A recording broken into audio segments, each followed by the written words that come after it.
Ada hai. Oh, lagi di sana guys, dipantau guys. Itu apa guys? Mana guys? Dari situ. Apa itu?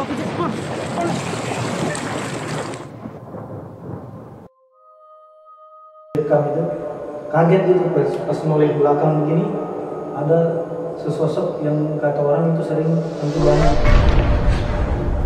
Pada saat itu langsung saja sontak teman-teman kaget langsung berlarian. Simpul Misteri. Hal-hal mistis yang kami simpulkan, percaya atau tidak, namun eksistensinya ada. Itulah hal-hal gaib. Semuanya kami simpulkan di Simpul Misteri. Assalamualaikum warahmatullahi wabarakatuh. Kembali lagi di acara Simpul TV Misteri. Perkenalkan, nama saya Om Bob. Dan kita kedatangan salah satu narasumber yang bakalan bercerita tentang pengalaman-pengalaman yang dia berkemah di mana-mana. Dan daripada kita menunggu lama-lama, mending kita perkenalkan narasumbernya. Selamat malam Mas. Selamat malam. Bisa memperkenalkan Masnya siapa supaya pemirsa tahu nih? Ya, saya Hamdi Widadi. Dulu memang suka menjelajah ya kegiatannya. Nah, ini pekerjaan sehari-hari Mas apa nih? Sekarang pekerjaan sehari-hari sebagai freelance saja, freelance job. Nah, daripada kita menunggu lama lagi, mending kita langsung menceritakan pengalaman-pengalaman Mas. Jadi selama Mas menaikin gunung itu atau berkemah, pengalaman apa yang menggelitik atau membuat bulu kuduk kita merinding gitu loh? Ya, dulu ya memang saya sering menjelajah, yang kadang 2 sampai 3 orang, kadang juga rame-rame. Ya, memang banyak tempat di Grogot ini ya, yang Kabupaten Pasir tentunya banyak tempat-tempat indah yang bisa dijelajahi oleh teman-teman. Memang ya jauh-jauh memang tempatnya di dalam hutan.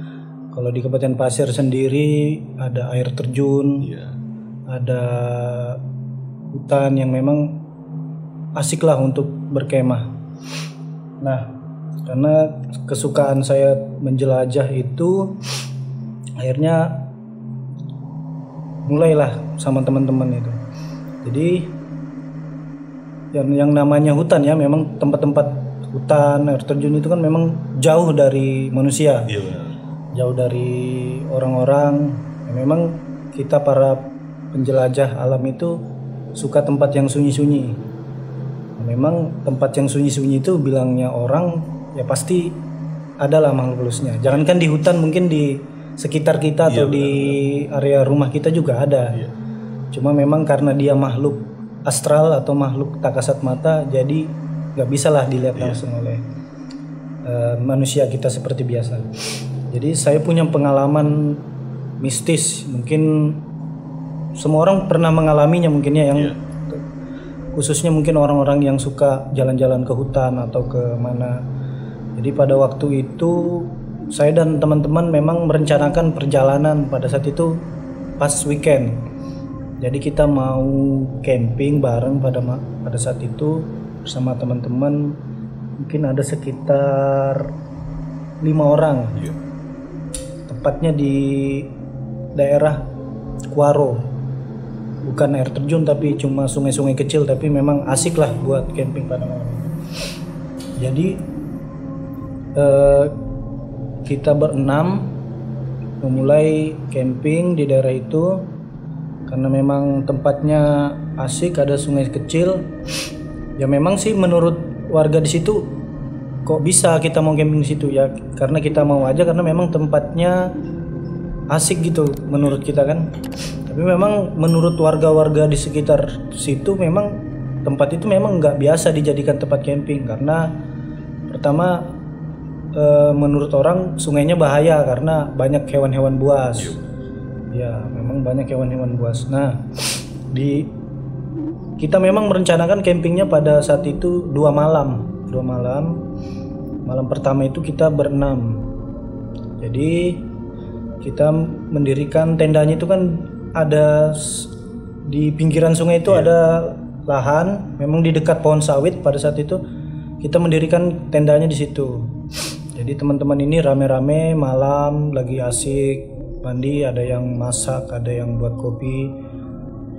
Setelah selesai itu kita coba nih main-main air. Coba main-main air karena malam lebih asik suasananya. Karena airnya juga nggak terlalu dalam sungainya, hanya anak-anak sungai. Jadi kita coba di situ main-main air. Nah, kebetulan pada saat itu sudah pukul jam 2 malam. Jam 2 malam saya dan teman-teman mulai turun ke air tuh main-main sambil nyari apa itu makanan yang supaya bisa dimakan, itu hewan-hewan kecil kayak ketuyung bilangnya. Oh iya. Ketuyung. Jadi saat turun ke air itu, jadi teman-teman ada yang di depan saya, ada yang di belakang. Nah, salah satu teman saya yang bernama Alpian pada saat itu, dia nyarinya agak jauh ke belakang. Nah, kebetulan salah satu teman ini lagi live gitu kan, lagi live ngabadikan kegiatan kita pada saat camping. Pada saat itu lagi live sambil kamera-kamera gitu kan. Memang niatnya kita ada sih, memang niat-niat untuk main uka-uka memang, karena teman-teman suka main-main yang begitu kan, lagi live. Nah, tiba-tiba suasana itu berubah menjadi agak mistis ya, mungkin kok tiba-tiba merinding. Jadi teman-teman yang agak jauh itu, teman saya yang lagi asik merekam itu kan asik aja dia ngerekam, teman-teman lagi main aja di belakang. Nah, mungkin berselang sekitar 10-15 menit sudah di dalam air di sungai itu, tiba-tiba si kamera ini yang jadi si Ali nih, teman saya yang lagi direkam itu kaget gitu pas noleh belakang begini, ada sesosok yang kata orang itu sering hantu banyu. Wah, pada saat itu langsung saja sontak teman-teman kaget, langsung berlarian. Si Alpian ini sempat pingsan, nggak pingsan sih, maksudnya masih dalam sadar, tapi gitu ya? Badannya lemas pada saat itu. Jadi karena melihat hantu banyu, memang agak jelas kelihatan. Mungkin teman-teman yang mengikuti media sosial saya mungkin dulu sempat melihat hasil live-nya itu, memang ada di situ. Kalau di screenshot, bahkan juga ada di YouTube, channel YouTube saya yang saya rekam, saya potong, sesosok hantu banyunya itu memang terlihat. Hanya kepala gitu kayak orang tenggelam, mukanya pucat putih, ada di belakang lagi mendekati ke arah kita pada saat itu. Nah, sontak tiba-tiba karena kemunculan sosok itu, langsung saja teman-teman langsung kabur pada saat itu, naik ke dekat perkemahan. Nah, si Alpian ini mungkin masih dalam kondisi sadar, jadi kita tanyain apa yang dia lihat. Yang dia lihat katanya ada hantu. Terus kita putar ulang rekaman video live-nya pada saat itu, memang ada ternyata. Terekam sempat masuk ke dalam video live-nya itu, memang sesosok hantu banyu. Memang pada saat itu sudah jam 2 malam. Nah, jadi teman-teman memutuskan tidak pulang pada saat itu karena masih pengen lanjut pada malam itu untuk camping di malam berikutnya. Nah, itu mungkin pengalaman saya yang salah satunya pertama ya. Di camping. Nah, terus ini saya mau bertanya, apakah Mas ini sebenarnya dari komunitas atau sebenarnya cuma buat hiburan aja bisa berkemah di lokasi itu tadi? Yang itu sih hanya kegiatan hobi aja sebenarnya. Tapi memang juga saya ada komunitas yang teman-teman camping juga ya sebelumnya, karena memang teman-teman banyak yang camping suka-suka gitu. Nah, nih biar penonton nggak penasaran nih, bentuk dari sosok hantu banyu itu kira-kira dari yang Mas pernah ambil dan screenshot itu seperti apa gitu? Nah, dia itu bentuknya seperti orang berenang sebenarnya, seperti orang berenang, tapi hanya terlihat kepala dan mukanya itu pucat karena pada malam itu juga kan pencahayaan kurang kan. Iya, benar. karena bermodalkan senter doang sama kamera HP pada saat itu memang pucat sosoknya, tapi seperti larut ke depan. Tapi seketika itu langsung hilang karena kameranya langsung bergerak gitu. Jadi dia pas kembali lagi ke arah tempat tadi yang terekam, hilang sosoknya. Ya teman-teman tadi ya langsung kabur. Oh, jadi habis sudah selesai di shoot tanpa disengaja nih, sebenarnya di shootnya itu kelihatan nih sosok makhluk itu. Iya, memang karena tanpa disengaja sebenarnya. Sebenarnya cuma pengen live aja, hibur-hiburan gitu untuk abadikan momen pada saat hobi camping itu. Ini saya bertanya lagi terus tentang temannya Mas yang tadi tuh. Kira-kira selama sudah melihat sosok itu, apakah Mas dan yang teman-teman yang lain tuh bakal diganggu atau bagaimana? Karena kan ini ceritanya tadi Masnya nggak balik lagi karena sudah di angka jam 2 malam lah, nggak mungkin lah buat balik lagi. Betul. Nah, kira-kira itu ada gangguan atau bagaimana gitu? Ya syukurnya alhamdulillah setelah kejadian pada malam itu teman-teman memutuskan untuk lanjut aja campingnya. Alhamdulillah memang nggak ada sih gangguan pada malam itu, nggak ada sih gangguan. Nah, jadi ini pengalaman pertama Mas. Nah, kira-kira ada pengalaman yang lebih lagi nggak yang dari pekerjaan Mas atau kehidupan sehari-hari atau bagaimana gitu yang benar-benar buat penonton tuh greget nih, ada nih Pak pengalaman yang benar-benar seru nih? Banyak sih sebenarnya yang seputaran tentang jelajah-jelajah di hutan itu. Mungkin salah satunya yang saya ingat-ingat pada waktu kami dan teman-teman menjelajah di air terjun. Air terjun bilangnya namanya itu air terjun Doyam Glogor. Doyam Glogor itu di Desa Libur Dinding, Kecamatan Muara Samu. Nah, itu mungkin dari sekian pengalaman misteri itu mungkin yang menurut saya paling ngeri dan membekas di benak saya. Nah, itu juga kami juga kegiatan camping itu pada saat itu. Nah, tiba-tiba teman-teman ini langsung oke aja gitu, ayo kita camping. Ya, jadi teman-teman jalan ke sana bermodalkan juga sebenarnya belum pernah ke tempat itu sebelumnya karena itu baru perdana kami ke tempat tersebut karena mendengar dari cerita teman dia tempatnya asik katanya, ada air terjunnya, sungainya, airnya warnanya biru. Ya memang tempatnya keren. Nah, kami pada saat itu memutuskan untuk berangkat rame-rame ya pada saat itu, mungkin ada sekitar 10 orang lebih pada saat itu dari Gerogot. Kami sama teman-teman yang sama-sama hobi camping menaiki kendaraan roda 4 pada waktu itu. Jadi roda 4 tapi yang pickup. Jadi sebagian teman-teman ada yang di depan, ada yang dudukan di belakang. Nah, memang pada waktu itu di tahun 2017 kalau nggak salah, 2017 kami berangkat. Memang pada saat itu jalanan rusak ya, ke arah sana itu rusak. Jadi kami dulu berangkat lewat Desa Lempesu. Kami berangkatnya itu sore hari karena menunggu teman-teman yang pulang bekerja. Jadi kita sama-sama berangkat karena area aksesnya yang rusak. Jadi kami memutuskan untuk naik mobil aja bareng-bareng, tidak ada yang bermotor. Nah, setelah kami perjalanan dari sore itu sekitar mungkin sambil siap-siapnya menunggu-nunggu teman yang lain itu sudah sore hari ya kita berangkat. Kita berangkat mungkin kita sampai pada malam hari itu karena sambil meraba-raba jalan juga. Sampainya sekitar pukul 9 malam. 9 atau 10 saya ingat. 9 sampai 10 malam kami sampai di simpangan arah masuk ke Lokasi itu. Jalan Glogor.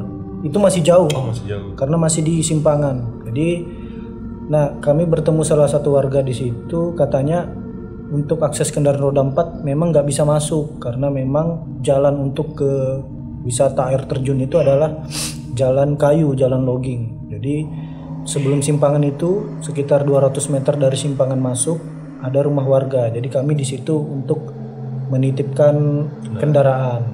Jadi teman-teman ada yang beristirahat sambil siap-siap masih bersih-bersih, ada yang menunaikan sholat dulu. Saya ingat pada waktu itu kami mau mulai masuk. Jadi kami kan karena tidak tahu tempat tuh. Iya, iya.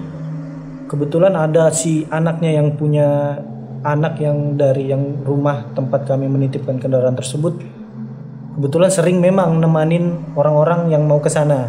Jadi kami ajak lah. Kebetulan mau karena juga pada saat itu hari libur. Jadi kami masuk memutuskan untuk berjalan kaki. Ya memang sih menurut cerita warga jauh katanya kalau jalan kaki, mungkin sekitar 2 sampai 4 jam. Iya, 2 sampai 4 jam pada saat itu. Jadi tapi kami tidak juga surut niat pada saat itu karena tanggung kan. Iya, benar. Sudah di pertengahan jalan Iya. pada saat itu. Jadi kita mulai siapkan barang, mulai masuk jam mungkin sekitar pukul setengah 12, jam setengah 12 pada saat itu kami selesai beres-beres, menaruhkan kendaraan, menyiapkan tas, bagi barang bawaan kan pada saat itu karena ada beberapa makanan juga yang dibawa, ada air minum juga. Jadi kami mulai masuk pukul setengah 12 dengan berjalan kaki. Nah, baru mungkin sekitar 20 menit perjalanan, kondisi hujan, hujan-hujan gerimis. Karena memang jalannya yang sangat rusak pada saat itu, becek luar biasa, sampai teman-teman ada yang memutuskan beberapa orang melepas sendal. Jadi kami tetap berjalan pada saat itu malam. Jadi kami membagi 2 barisan kan, ada yang di depan, ada yang di belakang. Pada saat itu bermodal senter aja dengan anak yang tadi yang penunjuk jalan itu. Kita mungkin perjalanan itu ditempuh sekitar 3 jam lebih kalau nggak salah. Mulai dari situ aura-aura mistis mungkin mulai dekat ya, mulai datang pada saat itu. Ada beberapa teman stop, mungkin merasa kelelahan katanya. Jadi hawa-hawa mistis itu sudah mulai, bulu kuduk ini sudah mulai merinding pada saat stop, beberapa kali stop di pinggir jalan karena memang jalannya itu sempit mas. Mulai dari masuk itu jalannya lebar, menyempit karena itu memang jalan kayu kan yang mungkin hanya memang dilalui oleh kendaraan-kendaraan khusus pada saat itu. Jadi teman-teman ada nih yang bisik-bisik ke teman saya bilangnya kayak ada yang ngikutin. Saya bilang mungkin cuma perasaanmu aja kali. Enggak, beneran kayak ada yang ngikutin. Nah karena dia sudah merasa takut atau linglung, jadi diputuskan untuk ditukar aja barisannya. Jadi dia berada di tengah, gantian yang berada di belakang. Nah, setelah itu kita lanjut lagi perjalanan. Mungkin dari awal masuk sampai ke lokasi itu mungkin ada sekitar 4 atau 5 kali kami rehat untuk istirahat, untuk minum, untuk supaya kaki ini nggak terlalu capek karena memang jalanannya naik gunung turun gunung. Beberapa kali memang teman-teman sampai terpeleset. Tapi memang seru sih memang perjalanan pada saat malam itu. Itu pengalaman yang paling luar biasa menurut saya dan teman-teman. Singkat cerita, kita udah di depan simpangan nih. Karena memang di depan simpangan itu karena simpangannya itu masuknya belok kanan. Jadi ada ilalang, rumput-rumput ilalang di situ. Kita masuk sebelah kanan. Mungkin masuknya itu menuruni anak-anak sungai, mengikuti anak sungai sekitar 20 atau 30 menit karena memang medannya yang susah, hujan tadi itu. Nah sampailah kami di area wisata tadi itu, tempat air terjun tersebut. Jadi pada malam itu kita langsung memilih tempat yang agak luas. Nah kebetulan memang di situ rumputnya sudah agak luas. Mungkin beberapa sudah orang camping di situ ya, sudah bersih-bersihkan. Jadi kami langsung aja ngatur tempat tidur pada saat itu karena kita nyampenya sekitar pukul jam 2 lewat pada malam itu. Jadi teman-teman mulai bersih-bersih, ada mengatur tempat tidur, ada yang masih masak karena lapar pada saat itu kan malam. Jadi malam itu setelah kita bersih-bersih, kegiatan duduk-duduk karena teman-teman pada kecapean ini sebagian sudah langsung pada tidur, nggak makan lagi. Jadi ada beberapa orang yang masih terbangun pada malam itu. Nah, sudah kita siapkan tempat tidur, teman-teman mulai tiduran nih karena capek. Memutuskan untuk besok aja main-mainnya karena juga nggak kelihatan kan area hutannya. Nah, pada saat tidur itu kebetulan posisi saya berada di, kan pakai terpal tuh. Iya. Kebetulan posisi saya berada di pinggir, di ujung terpal. Terpalnya itu mungkin ukuran 6x8 ya. Jadi saya di pinggir, ada yang di ujung sana. Nah, tiba-tiba pas saya tertidur itu, padahal saya ini sudah paling ujung posisi kan. Nah tiba-tiba kok perasaan saya nggak enak ini. Karena juga masih tidur-tidur ayam gitu bilang orang, mata masih kadang terbuka-buka kan secara sedikit. Atau saya noleh karena posisinya dingin kan, nggak bawa perlengkapan yang lengkap. Saya noleh nih ke kiri, balik ke kiri. Kok saya lihat kayak ada orang duduk di samping teman saya yang tidur, duduk aja diam. Karena mata saya masih kabur, penglihatan masih baru tidurnya masih setengah-setengah gitu.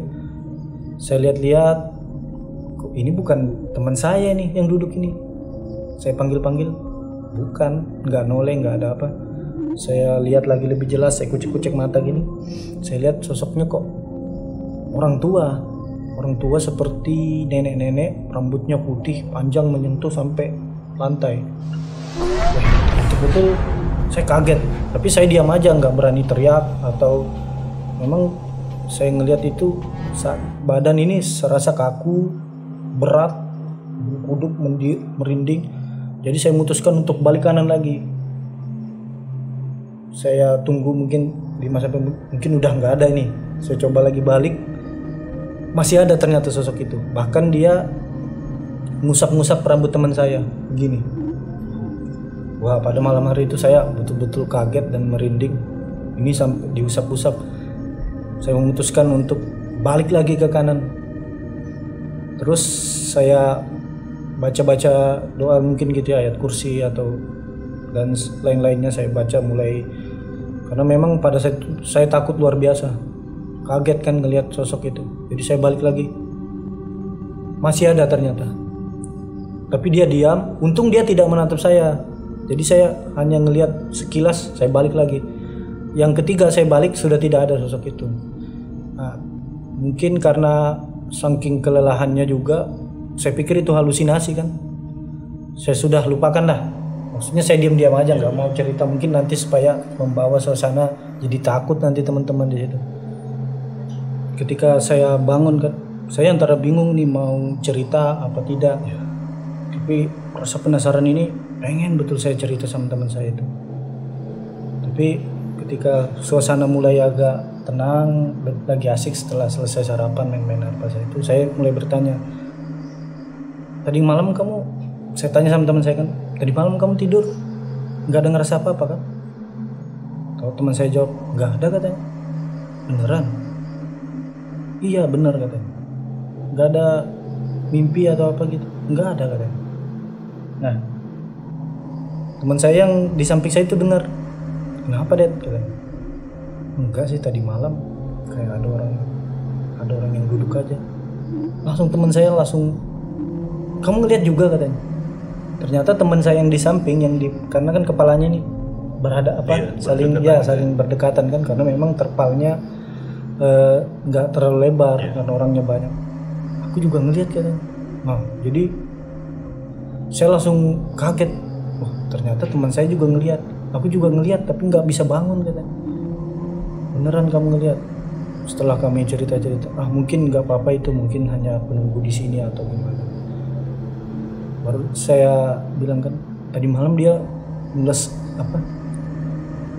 Ngelus rambutmu loh. Iya kak katanya. Wih, kaget dong bilangnya. Jadi teman saya itu kaget, langsung kayak gimana gitu perasaannya, langsung merinding. Padahal itu pagi kan, langsung merinding. Padahal cuma cerita kan yang tadi malam. Wih, iya kak bang. Nah, tidak lama kami asik cerita-cerita mengenai kejadian tadi malam. Ada orang lewat, 2 orang nih, kebetulan orang tersebut ada orang situ kan, orang desa situ yang habis mencari madu kalau nggak salah, kalau nggak madu kayu. Memang dia tiap harinya daerah situlah jelajahan. Nah, dia menyapa kami kan, oh camping kadek tadi malam sini. Iya, tapi nggak ada yang aneh-aneh kan. Loh, kami juga langsung kaget kan, kok orang ini bertanya begini gitu kan. nggak ada yang aneh-aneh. Ada sih Pak dikit. Oh nggak apa-apa itu katanya, itu cuma penunggu di sini. Nenek-nenek kan bilangnya tua. Kok bisa bener? Berarti memang orang ini tahu. Nah panjang cerita ternyata jadi dia kami ajak duduk dulu Pak, ngopi kan, iya ngajak-ngajak ngobrol. Oh memang ternyata di sosok yang tadi malam yang saya lihat dan teman saya lihat itu adalah memang penunggu di situ ternyata. Memang penunggu di situ tapi nggak ganggu, cuma menampakkan diri. Ya memang di beberapa tempat memang ada penunggunya kan, yang daerah-daerah hutan besar, kebetulan memang di situ adalah tempat hutan besar kan yang jarang terjamah manusia. Ini saya bertanya, kira-kira buat teman-teman yang baru berkemah atau berkunjung ke tempat itu, takutnya kan nih banyak nih dari pengalaman Masnya dunia mistis segala macam, kiat-kiatnya atau saran-saran buat anak-anak muda gitu yang mau berkemah di tempat wisata gitu. Sebenarnya saya nggak terlalu pro juga ya, mungkin dikatakan profesional atau punya pengalaman banyak, tapi mungkin saya coba rangkum dari teman-teman yang sudah senior, abang-abang tingkat dulu yang para pencinta alam. Sebenarnya kan kita hobi camping kan, jadi nggak usah kita niatnya memang untuk tahu tempat wisata, cari hiburan untuk ketenangan, karena memang sekarang itu lagi rame-ramenya anak-anak lagi kunjungan ke tempat wisata gitu. Sebenarnya nggak ada yang perlu kita takutkan sih, nggak ada yang perlu kita takutkan, nggak ada yang perlu kita nanti mungkin gara-gara itu orang jadi malas untuk berwisata. Sebenarnya enggak, karena kita memang tujuannya tadi ya untuk hiburan atau cari ketenangan. Sebenarnya nggak harus ditakutkan yang hal-hal seperti itu, karena di rumah pun juga kita berdampingan hidup, karena cuma kita berbeda alam. Jadi mungkin buat teman-teman yang baru mau mencoba gitu ya jalan aja ya, tapi cuma tadi pesannya ya kita harus permisi dan punya sikap atau punya adat istiadat yang baiklah di tempat-tempat tersebut ya, tempat-tempat wisata khususnya yang di Kabupaten Pasir, dimanapun itu, walaupun tempat wisata buatan, wisata rame ya kan, kalau kita punya sikap yang baik juga pasti orang akan berkelakuan baik, itu aja intinya. Teman-teman yang baru memulai juga ya silahkan aja ke tempat-tempat wisata, tapi kita sebagai manusia kita harus intinya menjaga lingkungan, menjaga keasrian dari tempat wisata. Apalagi memang tempat wisata di sini kan banyak wisata alam tuh. Nah kita jangan sampai berbuat vandal lah, coret-coret di batu, menebang-nebang pohon sembarangan, bakar-bakar kayu. Nah itu yang harus kita jaga sebenarnya, karena walau bagaimanapun bukan hanya penghuninya di situ yang marah, manusia juga akan marah, orang yang warga-warga sekitar situ kan. Nah itu yang harus kita jaga benar-benar, terutama masalah sampah ini, karena beberapa tempat saya lihat yang saya datangi luar biasa sampahnya ya. Jadi itulah mungkin buat teman-teman, kalau untuk hal-hal mistis itu pasti semua sudah orang alami, karena kita memang harus percaya kan kepada hal-hal yang gaib, itu salah satu rukun iman kita juga. Tapi kita tidak boleh takut, karena kedudukan manusia itu lebih sempurna daripada jin dan bangsanya. Jadi kita tidak boleh kita timbulkan rasa takut berlebihan, tapi kita hanya perlu menjaga adat, menjaga sikap lah mungkin untuk kepada tempat-tempat sekitar. Tapi kita tidak boleh percaya berlebih sampai menduakan Tuhan lah bahasanya. Jadi ya itulah mungkin pesan buat teman-teman yang hobi juga, punya kesamaan hobi dengan saya gitu. Oke. Terima kasih Mas atas kisah-kisahnya. Dan buat teman-teman jangan lupa yang punya pengalaman mistis bisa hubungi manajemen kami, dan jangan lupa like, komen, share, dan assalamualaikum warahmatullahi wabarakatuh.